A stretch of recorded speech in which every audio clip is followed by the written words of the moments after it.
And thanks to ITSM of UK for giving me this this forum as well. Let me just share my screen. Hang on a second. Uh, Screen one.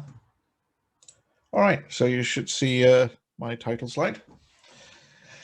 So for those of you who Yep. don't know me, my name is Akshay Anand. I am the product ambassador for ITIL. Although today's talk, I'm not really going to focus on ITIL that much. There are a couple of sprinklings of ITIL here and there, but I'm really going to focus most of my attention on things that I've learned from the last 2 decades of my career implementing tools like ServiceNow, Remedy, CA, USM, for those of you who remember that monster, and others. A lot of it was in the ITSM context. Some of it was in a non-ITSM context as well. But there were some patterns or themes that I felt were universal, and that's what I want to be able to share today. So you can ask me questions about those in the breakout room, but apart from my love of ITSM, I'm also a huge comic book nerd. I'm a huge heavy metal fan. And so you can ask me questions about those. And you can find me on Twitter as @Blowboy, although I tend to take very long pauses between tweets at times, and I'm currently in the middle of one of my hiatuses. So we're going to be talking about sort of peeling back behind some of the successful implementations that we've seen, that we've heard about, and really examining the guts of what goes into a successful implementation and successful adoption, for that matter. Whether it's an ITSM-centric project or program you're running, or an ESM-centric or a digital transformation program that you're running, what sort of themes can we pull out and discuss? But I'd like to start off by quick recapping some terms. Now, this is not meant to be an ITIL lesson, but I am going to draw on ITIL as a starting point because I think it offers us a common language. So normally, if this was a face-to-face session, I'd like to pull off a trick that Paul Wilkinson, for those of you who know him, likes to do at conferences. He likes to ask everybody to raise their hands if they've taken an ITIL Foundation class, in the last 15 years. And most people raise their hands, and then he asks them, keep your hands up if you remember what the definition of a service is. And most people put their hands down. So just slightly depressing. But I just want to, I'm not going to go into the definition of a service, but I want to cast our minds back to this acronym of VOCR. For those of you who are frantically digging out your ITIL books or your notes to remember what VOCR was, it's values, outcomes, costs, and risks. We are creating, delivering, and supporting services so that we can create value for other people by creating the outcomes that they want, and by helping them avoid the cost and risk that they would incur should they try to create those outcomes for themselves. The second thing I want to remind people of is that the term value itself, the concept of value itself, it's co-created, which and I think Barclay and Ian, I think it was Ian, maybe Patrick as well. By the way, this talk that you're about to see for the next 20 odd minutes, having listened to Barclay, Patrick, and Ian, I can safely say this is a greatest hits record of all the things they've said. All right, so I think one of them mentioned co-creation of value. That's really important to understand that it's, I think Barclay mentioned the theater example, where it's not just the audience sitting in the seats, it's not just the cast of players on the stage, there's lots of things that happen around it, and it's during that performance, in his analogy, that value is created. So value is co-created, but secondly, value is subjective. So going back to Barclay's analogy, if you're sitting down hoping to watch a comedy and suddenly you're in the midst of a tragic drama, you're probably not going to be happy. So value is also subjective. It's dependent on whether the beneficiary thinks that what they've received is valuable or not. And this brings us to one of my 3 ITIL references, at this point, 4 ITIL references. We just had the first, which is focus on value. Ian mentioned this as a guiding principle. A lot of people seem to refer to this as the primary guiding principle. I don't like to refer to it as the primary one, but it's certainly one of the most talked about, and it's one that generates a lot of discussion in organizations. And that is, so focus on value. What does that mean to focus on value? We want to be able to create those beneficial outcomes. We want to help our users and our customers avoid these costs and risks. We want to be able to create or co-create that value. But the next question then becomes, or the next question should be, whom are we creating value for? Now, very simplistically, and going back to something that Ian was mentioning about the product management mindset, we're certainly creating value for, a service desk or a service desk like construct. Certainly for the users, our platform teams, our product teams are working on creating their features and learning new things. So definitely, we want to be able to create value or find a solution that creates value in that solution space, bounded by service, the service desk or the customer desk, the users, and your platform or product team. But one thing that sometimes we don't consider is there anybody else outside of this core group? Do we need to be creating value for our legal teams by remaining in compliance with certain laws or policies or regulations handed to us by the local by the local council or governments that we work with? Are we trying to create value for our audit and compliance team so that they have the reports or at least access to the data from all these transactions on these platforms, so that they can demonstrate compliance towards something? Are we trying to create value for our finance and procurement team so that they can show that they have created value by negotiating the right type of contract, or they're able to demonstrate quote unquote value for money? So there could be many other teams that don't necessarily participate in the day-to-day transactional nature of the services that we're operating, but for whom we have to create value. And if we end up not creating value for one of these groups, then our solutions runs the risk of failure. If you're not creating value for your audit and compliance team, you're likely to be slowed down to the point where you start to complain about the bureaucracy, etc., having to file paperwork and so on. If you're not creating value for your finance and procurement teams, if you're not showing how you're creating value for money, then you might find your budgets start to get moved around in subsequent years. You might find that you don't have as much buying power in the future, and so on. So there may be stakeholders who don't participate in the day-to-day transactions, but for whom you'd still need to create value. So that's lesson number one. Lesson number two, coming back slightly to what Ian was talking about, managing a product, not a project. Now, my experience, being a consultant all the way up until I joined AXELOS, was resourcing tends to work like this. You have a quick ramp up through the course of a project, and then as the project is delivered, you start to ramp down. And in some cases, you will ramp down until there is zero resource left towards that product, towards that platform, towards that solution.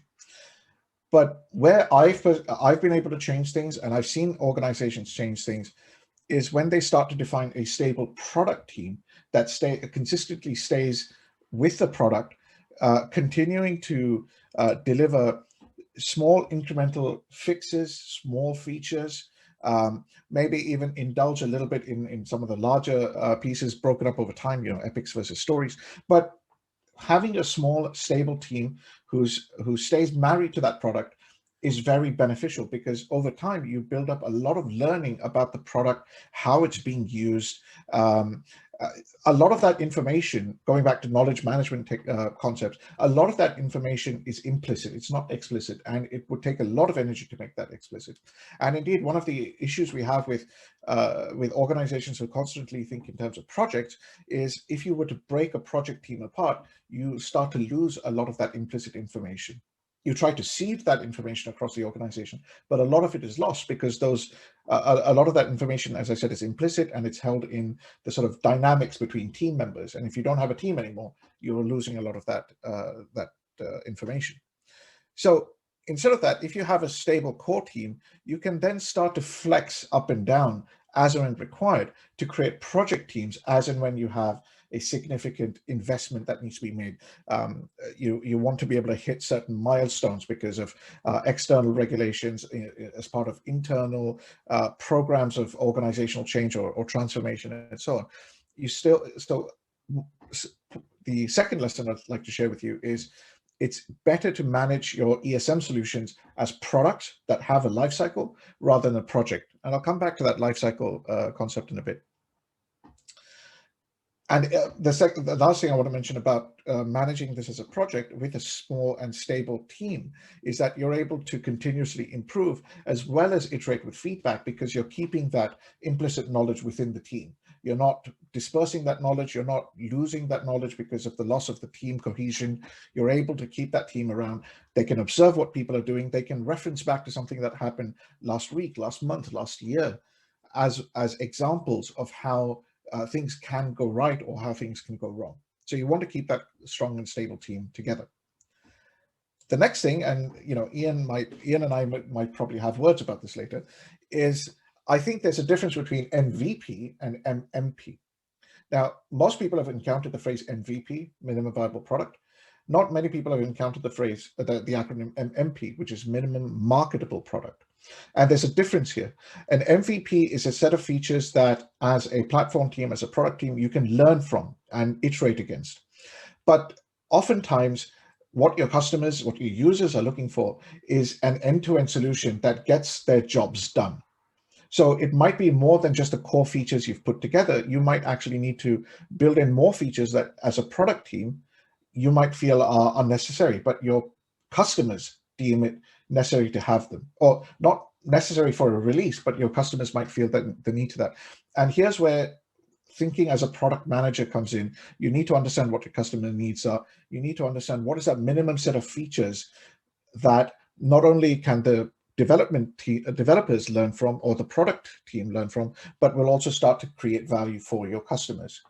So over time, you can start to tinker around with your ESM platform. You can start to create benefits over time.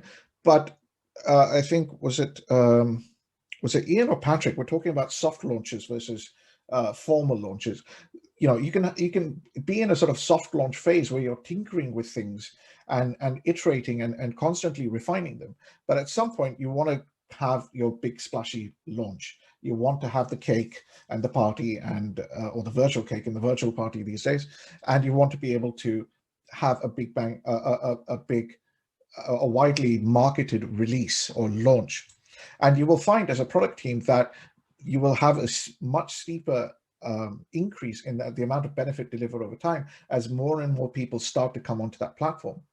But, and this goes back to what Patrick was saying, I think, you will start to find the benefit curve will flatten after a while as that particular feature set or set of capabilities is no longer what the business needs. And indeed, you might actually start to see benefit being reduced.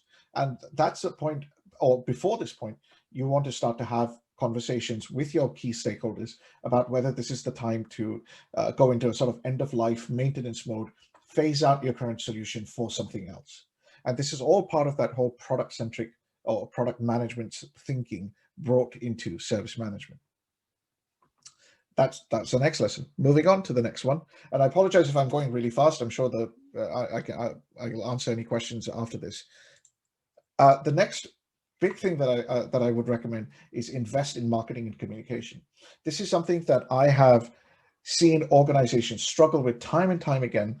IT organizations struggle with time and time again because of a multitude of reasons. But suffice it to say that a lot of us don't think about bringing on IT marketers to market the solution to our internal stakeholders or to our users. And typically what we see is platform teams or solution teams communicate directly with users often once at launch, for example, or when significant features are released. But we also have a wide variety of other channels available to us, emails, chat, advertising, quote unquote, on the same self-service portal, calling attention to a new feature that's just been deployed. So invest in marketing and communication. Always raise awareness. Think of this as, as much as I hate to separate customers versus internal service teams, we're all colleagues here. but you need to start introducing some customer-centric thinking, and that means understanding that you need to be able to market your solutions.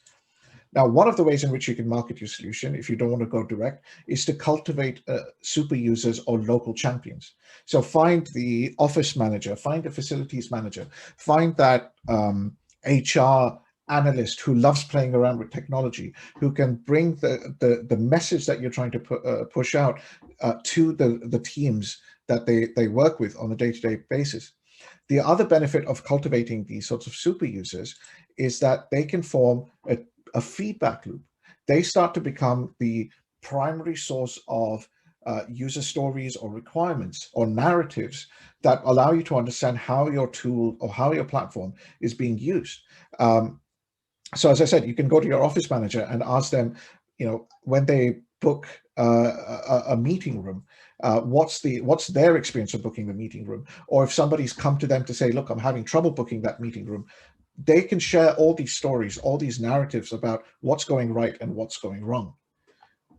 The other advantage with cultivating super users or champions is that over time, as you build out a network, they can contextualize the message as well. So the way a message might land with HR, or the language that's being used in your HR department, might not be the same language that's being used in your finance department. It might not be the same language being used in your sales and marketing department. Most likely not the language being used in your IT department.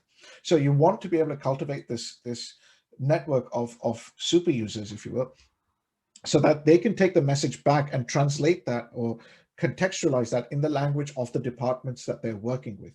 So the HR person will use HR language or reflect HR concerns in the language when she's describing what you can do on the platform or what you can't do, and so on. So I've seen this work incredibly well, and this is one of the things that I would really recommend people do. So that was a lot of do these things. I'm now going to switch very briefly to the do not do these things. And Barclay, if I remember correctly, I have about 10 minutes left. Is that correct? Yep. Yeah, 10 minutes. Okay, good. I'm on track then. All right, so let's switch to what we should try to avoid doing. The first one is don't get gas. And if people are not familiar with the acronym GAS, it is gear acquisition syndrome. This was a phrase that I was reminded of by a photographer friend of mine. And for those of you who are trying to remember what or visualize what gear acquisition syndrome looks like, well, I couldn't find a picture of a lot of camera gear, but I found a picture of what I thought my den should look like. I have aspirations to be an amazing guitarist, and I have fallen into the trap of saying, well, if I have the best guitar, if I have the best amp, if I have the best pedals, then that will make me a really good guitarist. That's not how it works. You've got to figure out how to, what level of tech is sufficient to be able to get the outcomes that you want. Don't get sucked into gear acquisition syndrome. There's a lot of good tools out here. I'm not trying to bash Hornbill or ServiceNow or any of the other tools that we were chatting about. I'm just trying to caution people to not over-invest in tech, but to invest the right amount in the right sorts of tech. I've seen a lot of organizations fall into the tech-centric trap. The next one, and this is I think this is my last ITIL4 reference. As I said, there were very, very few. This is a model called a customer journey map. You'll find it in the Drive Stakeholder Value book in ITIL4. And what we talk about in that book is how customers and providers interact in that or have these service interactions, and each of these interactions and touch points brings with it emotional responses. We have a good touch point, we feel happy. We have a bad touch point, we feel angry or sad or disappointed. So we have to understand what that flow of service interaction looks like from end to end, where those touch points are, and how we can make those touch points a better experience. Now, one of the ways in which we can think about this is how we roll out training when we deliver new solutions into our organization. Typically, we write things up either in a PowerPoint deck or a Word document with lots of screenshots, stick it on a SharePoint site, and say, and point everyone to that SharePoint site, embed a link into an email and say, you can find the manual here. Hopefully that's just not been me, and I'm being horribly cynical here. I'm sure this is something a lot of us have seen. But we have to remember that our customers, our users, are humans as much as we are. They all have different content consumption preferences, if you will. Some people like to talk directly with another human being. Some people like to sit through and read documents. Some people want to watch a video showing them what to click, when to click, and so on. Some people want to get into a conference room and go through a presentation with a person who can answer questions. So different people have different styles of learning, and it's very easy to try to boil the ocean and produce a lot of different formats, which perhaps aren't used as much as we want. But this is also part of the product-centric thinking. What are the styles of communication that your users want? And how can we deliver content or information in the style that resonates the most with them? But regardless of what style you choose, you need to make sure that you're constantly reiterating and reinforcing the same message. One of the things I've seen constantly, and I've pushed back against, is, for example, the document has way more information than the video has, which is not helpful. You need the video and the documentation to be broken up in such a way that they're all saying the same thing. So somebody can learn the same concept or the same workflow or the same interaction, whether they're reading the document, whether they're watching the video, whether they're attending a short talk or a demonstration, whether they're talking directly with the office manager or somebody from the platform team. You need to be able to reiterate and reinforce the same message consistently, regardless of the format. Now, the last one is, not the last one, I think second to last one. The next lesson is going to be slightly controversial because I'm going to challenge something that some of the previous speakers have said. I struggled a lot with the title of this slide. My first title for this slide is "Automation is not a replacement for empathy or cognition." I chose to soften it a bit. So the other lesson I want to be able to share with you is, don't remove human cognition or empathy, right? At the end of the day, our customers are human beings, or there's going to be a human being at the end of a chain of automation. There will be a human being. That human is trying to achieve certain outcomes. Sometimes the tech doesn't support it, or the workflow doesn't support it, or something's not working. You can't deny them access to the service. You can't deny them the outcomes they're trying to get, because that goes against the very core of what it means to be in service to somebody else. So you need to have, if you will, escape valves around your workflow so that interventions can be made quickly and easily to get the momentum built up again, to get those outcomes realized. One of the ways in which I've seen the concept of empathy discussed in teams is this really interesting map, the empathy map canvas, somewhat similar to the business model canvas or operating model canvas, if you're familiar with those techniques. Here's another one, the empathy map canvas, where you can put yourselves in the shoes of whatever persona you're working with. That could be the service desk, that could be your solutions team, that could be your users, that could be some of the other stakeholders that we discussed earlier on as well. And you can start to think to yourself, well, who are we empathizing with? What do they need to do? What do they see? What do they feel? What are they hearing? What are they thinking? And that will help build a better understanding of the other party, of the other persona. And the other cool thing that it does is it helps us communicate better with them, because empathy encourages communication both ways. So when you say, as a service desk team or as an automation team, what am I saying to my customers? You also need to flip that around and put yourself in the shoes of the recipient of that message and ask yourself, well, if somebody were to tell me this, how would I interpret it? What are they trying to tell me? Similarly, if your customers, your stakeholders are saying something to them, you need to understand what they're saying, why they're saying it, but equally, how are you receiving that message? Where is the breakdown happening? Seeing both sides of that conversation helps you build that empathy.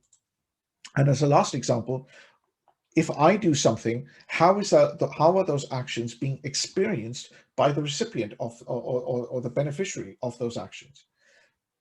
A lot of the thinking that I put into this slide, I have to give props to Barclay, because he wrote an amazing section in the ITIL practitioner book around communication. And there were, I think you called it principles of communication in that, Barclay, where you're talking about how the message is in the medium, communication is a two-way street, and so on. All of this is still very, very relevant in today's world, if not more important today than it was first written back in 2015.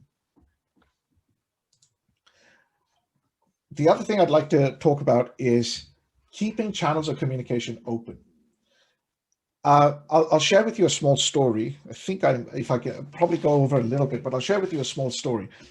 I remember going to a conference a few years ago, talking about ITIL 4.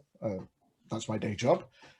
And during the Q&A, somebody asked me, will ITIL 4 help me turn off emails to the service desk to force all my users onto the self-service portal? And my response was, why do you want to do that?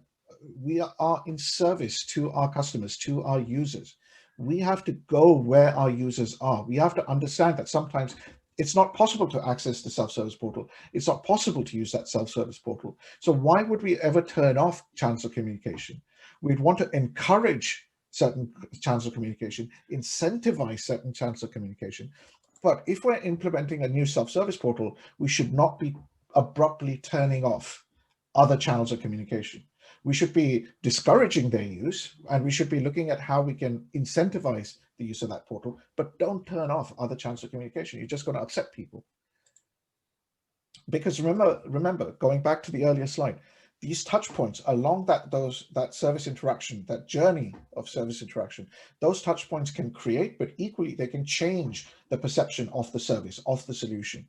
So you can go from being really happy to really, really sad quickly if you start doing things like abruptly turning off emails to the service desk or not allowing people to phone somebody up to ask for help. So I appreciate I'm running a little bit over time. Just to wrap things up, so some key lessons that I hope you've heard today: focus on value for multiple stakeholders, manage products and projects, balance minimum viable products with minimum marketable products, invest in marketing and communications, don't get gas, don't get gear acquisition syndrome, invest in multiple training formats, retain human cognition and empathy for everyone, not just your customers, everyone. Have empathy for your compliance teams. I know it's sometimes tough to do. Have empathy for what they're trying to do. They're in a tough job as well. And lastly, don't abruptly turn off old ways of working. Figure out ways in which you can incentivize and disincentivize certain ways of working. One last thing, if you do have a service management story to share, whether that's enterprise service management or IT service management, and you'd like to get that published in some way, please get in touch with us, commissioning@axelos.com. We'd love to work with you as well as ITSMF UK to jointly publish a case study or a blog post or a story. It only goes to help other members of our community. And if you're looking for more information, either on those guiding principles or the customer journey map, we have a landing page on the AXELOS website about ITIL 4 and the guiding principles, and we have a separate site which talks more about drive stakeholder value, in which you can find customer journey maps and service empathy and touch points and all those other good concepts that I talked about. And that's it for me.